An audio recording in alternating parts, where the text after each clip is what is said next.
Hey sports fans, I just want to take a moment to give a big shout out to Thompson Performance. If you're looking to take your game to the next level and prepare for the demands of college athletics, Thompson Performance is the place to be.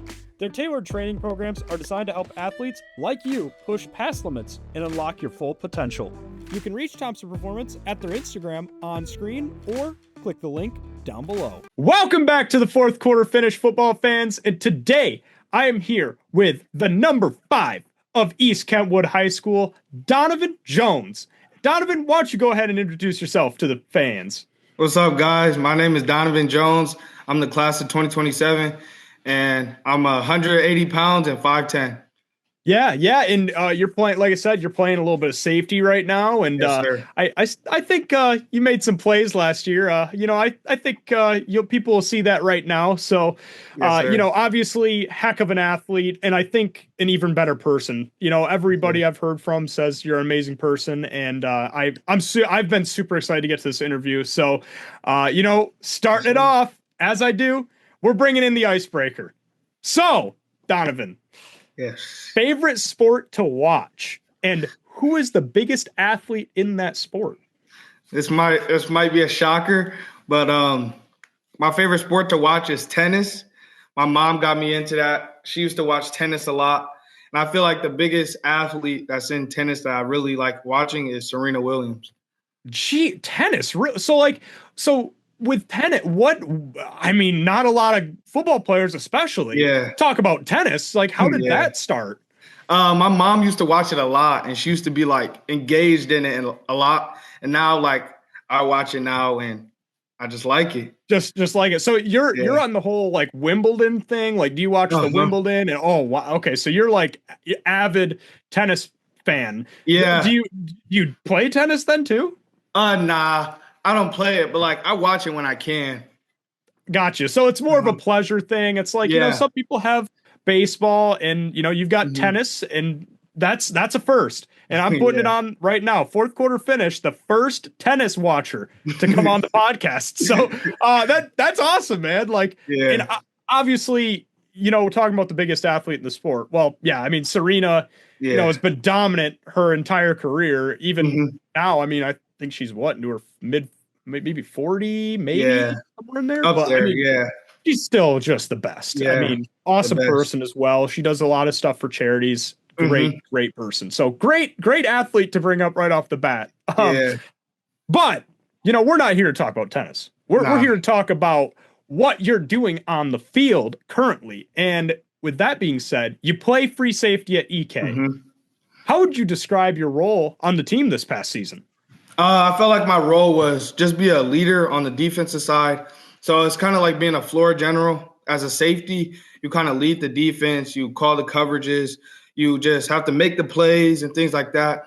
So I would say my role is just being that leader on the defensive side and just making sure everybody's good, make sure everybody knows the coverage, make sure everybody's in check. So, yeah. Right. And I know a lot of guys don't talk about this a ton, but the X's and O's side of things, like how often are you talking to your fellow corners or even your opposite safety, depending on what coverage you're doing? Obviously, there's a lot to that, but how is the communication for you? Oh, it's all the time. The field is super loud. Talk every single play. You got to communicate, even if motion's going on. It's just a lot of talking. So just being vocal and being that loud person really helped me. Right. And that's so true. I mean, you play against a team that can be a little bit of a pain for a safety in Granville running that like split T. Yeah. I'm sure there's gotta be a little communication going on there. Yeah, for sure. Well, that's obviously awesome. And, I think we're not even to the tip of the surface of what we've seen from you on the field and that. But let's go into challenges you faced this past year. What kind of adversity did you go through and how did you overcome those things?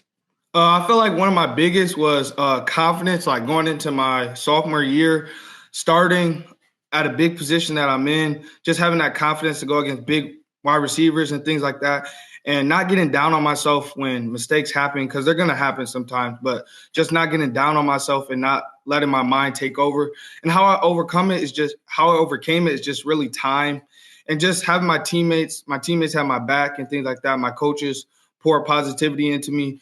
So that just really helped me overcome it. And junior year and senior year is going to be a movie because I overcame that and things are going to get better.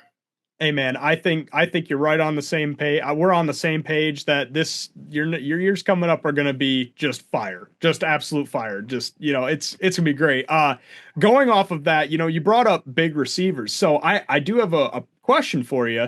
As a safety, would you rather go up against a tight end, like a I don't know, a 6'6" tight end Mm-hmm. that weighs 240? Or would you rather go up against a small little receiver, 5'9" guy that runs, a 4.3, something crazy? Yeah, that's funny because I I got both worlds. I in practice I face Ahmad Edmonds, EK slot receiver, so I face him. He's like shifty, and then I go against Hudsonville's tight end, big. So I would probably say I'd rather prefer Hudsonville's tight end or like a big receiver, like big tight end and Big, things like big, that. yeah, Yeah, big slot, or, like hmm obviously they have so many different names for different positions now, yeah, slot, tight end, the Z. They yeah, got a lot of different names up there. But yeah, so the big body guy, you kind of want to yes, muscle for the ball a little bit, which hmm which I could dig that, bully yeah, ball, yeah, people say that DBs don't play in the trenches, but we do sometimes, yeah. so well, that's awesome. So, again, keeping up with this past season, was there a moment this past season, whether it be a hit, a pick in which you had a lot of, or a game that stands out like as a personal highlight for you? Yeah, I would probably say the West Ottawa game. That goes back to like freshman year. I've always had good games against them. So just carrying on kind of that like kind of tradition for me and carrying on that like big game against West Ottawa. So I would probably say I had like 7 tackles and 1 interception that game. So that was a big game for me. So yeah. Well, and yeah, I mean that's a pretty good stat line there. I mean, Yeah. 7, and yeah, that's always good when DBs are getting up into the plus fives, in hmm tackles. That's always a good thing. So, like I said, we get in the trenches sometimes, yeah. and this one is more about, you as a person and a little bit as a player, but if you had to describe, if your coaches and teammates had to describe your work ethic or leadership style, what do you think they would say? I would say they would say I'm intense. Like I love to win. So I just make sure we have good practices on the defensive side, make sure we're not lacking, make sure we know the coverages that the coaches give us and things like that. So I'm a very intense individual. I know the certain type of criticism that my DBs, my defense needs. So I'll probably say everybody thinks I'm intense, but they know like it's out of love and things like that. So yeah. It, that's right. It's all about love at the end. You're just Yeah. trying to, iron sharpens iron, as cliche Exactly. as that one is, but Yeah. it's just truth, man. Like, and from what it sounds like, if I had to make a guess, would I be right in assuming that you practice like it's a game every single time? Yes, Yeah. yes. Yeah. Yeah. It's the only way to do it, man. You got to Yeah. practice like it's real. Like if you're not practicing for real, then you're not, why practice at all type thing? Exactly. Yeah. So that's great mentality to have. And, it speaks to obviously stuff that probably came from when you were a younger player.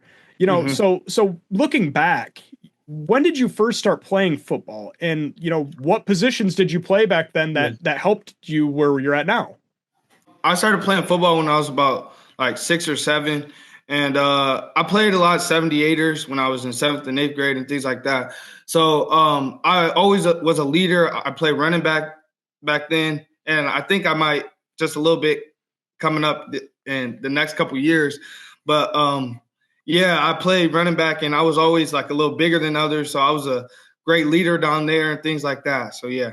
So yeah, it sounds like there might be a little package or something maybe coming up for you to get in on running back. Maybe even getting in the full team. Who knows? Well, We'll we're see. not gonna spill East Kentwood secrets. Not doing it here. Don't worry.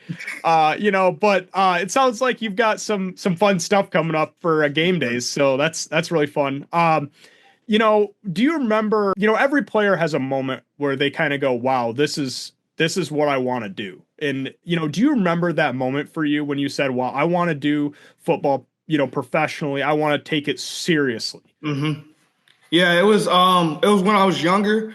I got MVP at I want to say David Harris's camp, and it was a great camp. I had a great day. I was just doing a lot of things that opened a lot of eyes and things like that. And it just made me love that feeling of feeling like I'm good. I feel like I got MVP of this. I was the best one here. So it just drove me and made me fall in love with the game. Yeah. It drove you to that. Wow, I can compete. Like I can do this at a high level, and that's always a huge confidence boost, you know. Yeah. And as a DB knows, you got to have confidence going Yeah. in. You know, I mean, Yeah. DBs, you know, you got to talk a little bit here and there when hmm you know. So it's part of the game, yeah. man. You know, so Yeah. um. But that's fantastic. That's awesome. You know, and obviously hats off to you for getting MVP at that camp because that is not an easy thing to do. You hmm know, there's normally a good amount of kids there, and it's you gotta be top dog to get that. Yeah. So, you know, was there any youth coaches, mentors, or even family members who really helped shape your game? Yes, I would probably say Coach Zalstra. He was my coach when I was young and things like that. So he was a great mentor for me. And also Coach Mo. He coached me sometimes basketball a lot, but a little bit of football and things like that. And also Coach Moody, things like that. There's a lot of coaches who helped me along my way of where I'm at right now. But yes, just to name a few. So, you know, and that's always good is that there's good people in the youth ranks and, you know, growing up that you can look back on and go, yeah, they really did help me get to where I am, which is Uh-huh. awesome. You know, having good coaches, good mentors at the young age is awesome to hear, especially coming Yeah, from a guy that does it at the youth level. So hopefully yeah. I can have that effect on some youth kids as well. But you know, speaking to that, if there was something that you could tell, you know, a young footballer, you know, that you could give as advice, what would you say? I would say just keep pushing, like there's going to be days where you feel like you don't want to. There's going to be days where you feel like you're not good enough. There's going to be days where you feel like you're just tired, but just keep pushing, the love of the game will keep your drive and things like that. So just keep pushing, keep doing what you do and just keep working and everything's going to work out. That is fantastic advice. And if you guys, young guys are listening, this guy knows what's going on. So definitely listen to his advice. He's going places. So with that about going places, this is obviously one of my favorite parts because it's your career and super excited about where it's going. What are your goals for next season and what areas are you working to improve the most?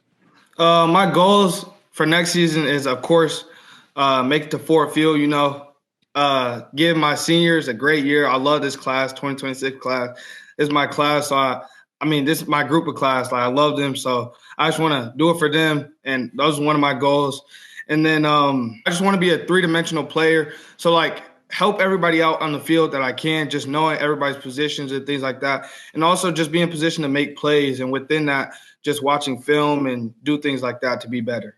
See, and now it's always interesting because, you know, there's guys that are like, oh, I want to have, you know, 7 to 8 picks in a hmm season, but you want to make it to Ford Field, Yeah. which I think speaks to exactly who you are as a person, which is I don't care about the personal. I mean, obviously, everybody, you know, deep down, you're like, Yeah. yeah, I would love to have 8 picks, but like Yeah. you want to win. And hmm that's A1 for you, which is awesome and hard to find in a lot of young kids nowadays. You know, Yeah. the competitive drive is not what it used to be. So, Yeah. hats off to you, obviously. So, Yeah. the next one, everybody's wondering, you know, and so I know that, you know, people are wondering what's going on. Your recruitment journey is something that you're pretty fresh into right now. But hmm can you take us into a little bit of what's excited you the most so far about this journey and what you expect to come? Yeah. So what's exciting me most right now is just the coaches showing love and things like that. And also just the campuses, how many beautiful campuses are out there and things like that. And just the love the community shows and just everything about the college and the next level. So I just love it down there. It's got to be something special. You know, I know that you got your first offer I saw, hmm you know, and what was that experience? What was that feeling like and that experience like? Yeah, it was a great feeling. I was down there in Southern Miss, and it was just great to be down there. And the campus was beautiful, and it was just a great feeling overall. So yeah, Knowing that things are coming together and I mean you being as young as you are getting an yeah, offer like that, dude, that's awesome. And like I said, I think there's going to be a lot more rolling in. So talking about you know, atmosphere of colleges and Mhm. stuff. So what are you looking for in a college program? Do you look athletically or academically or even culturally, or is it kind of a mixture of all? Yeah, it's kind of a mixture of all. So, of course, academically, I want to get a school that fits me, fits what I want, and things like that. And of course, like culture, that's a big thing for me. Like, I just want it to feel like home if I do go there and things like that. And yeah, just coaching wise, position wise, just a lot of things that go into the factor of picking a school that I'm really excited for. That is an exceptional journey, and you gotta have a little fun with it. Like, so, Yeah, like I was thinking about it, like you gotta go to a school with like a fun tradition. That's yeah. one thing. Like, do you have any school that you could think of that you're like, man, their tradition is just like that's just awesome tradition type thing? I remember when went on a visit with my older brother Elijah, and he went to Notre Dame, and I got to see the people walk down with their suits and things like that while the crowd was on the side of them. So that was pretty cool to me, things like that. So yeah, I was gonna say, anytime you get to look fly in a suit like that, yeah, that's always a good time. So yeah. yeah, I think that you're gonna have, like I said, a great option with a place that has a lot of fun and also fits a lot of your needs. So we'll be excited to see what's coming up with that. Yes, sir. But obviously, it takes a lot of work to get to even where you're at now. So Hmm. like, how did you stay focused and motivated? With so many athletes, even in the area, competing for limited college spots. I feel like it was my mindset of kill or be killed. Like you just have to have that dog mindset and that mindset of okay, nobody can outwork me and things like that. And I also feel like it came with multitasking school and also sports. And I came at a young age when I played a lot of sports and things like that. I had to balance a lot of things. So yeah, multitasking is big. And once you get the hang of that, it's just cruise sailing from there. But yeah, just that mindset of just kill or be killed and don't let anybody outwork you and just continue to work and trust the process. So yeah. And what would you say in, I'll say three words. What would you say sets you apart mostly from the other guys in the area? I would say, of course, mindset. Yeah, my mindset is just like I feel like on a whole different level. It just wants to get to that next level, want to win, just incredible mindset that I have. And I would say another word is drive. Like I like to just compete at things. I like to be hardcore about things and things like that. And my last word would be probably like positive. Like I try to stay positive about a lot of things, good or bad, and differ. I try to stay positive. Try to have that positive mindset about things. So yeah, those are three words. That has been, like I said, and a lot of people don't talk about the positivity that also is needed. You got to remind yourself a lot of times, like, hey, Yeah, I'm here for a reason and I can do this. So, yeah. that's a great point to make. And I think those are perfect words to explain what you're about. So, and kind of the wrapping it up a little bit, to a college coach that's reading this or watching this, what should they know about you as a player and as a person? I feel like what they should know is that you're getting a dog. Like I'm gonna work every single day. I'm gonna come to work every single day. I'm gonna leave wherever I'm at. I'm gonna play the position that you need me to play, things like that. And as a person, like I know when to get serious and I know when we can have a little fun. It's all business and things like that. But when we get off the field, we can have a little fun, but it's still a little business and things like that. So yeah. That's right. All about the business, but sprinkle in a little fun, and you got Yeah. yourself a heck of a football player. And that's what I think. So, last question I wanted to ask is obviously there is a new coach for you Mhm. that came in last year. Talk to us a little bit about Ty and, what your impressions have been so far. He's known everywhere, great Mhm. coach, but I wanted to hear what, a young player like yourself has learned so far. Yeah, great coach. I was excited for him to come in because I was so young, so I would have a couple years under his belt and things like that. But yeah, great coach. He turned the culture around tremendously. We have a whole new mindset coming into this next year, things like that. But yeah, he's a great coach. He pushes us. He knows how to push certain players. He knows how to get like light a fire under people. He knows how to just push people to their best potential and things like that. So yeah, he's just a great person.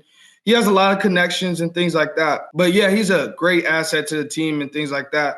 And I'm just glad we got him as a new coach. Yeah, and speaking to that, like I said, when I went down to the combine, I heard his name down at the combine, which is crazy because a lot of people are like, oh, Grand Rapids isn't necessarily the football powerhouse in the United States, but to hear a guy talked about down at the biggest stage of football, that means something. That's what I always think. So obviously, Donavan, you're an incredible guy, and I just want to say thank you so much for coming on and getting to share a little bit about yourself to the world. And I think you got everything ahead of you, and it's only better from here for you, my man.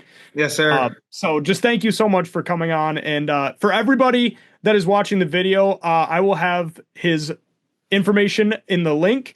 So please follow him.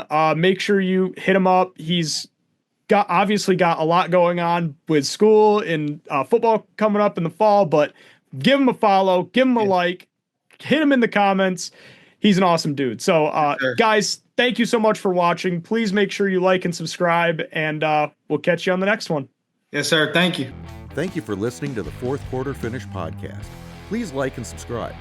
To support the athletes that are featured, check out their personal links down below. Fourth Quarter Finish, hard-hitting takes.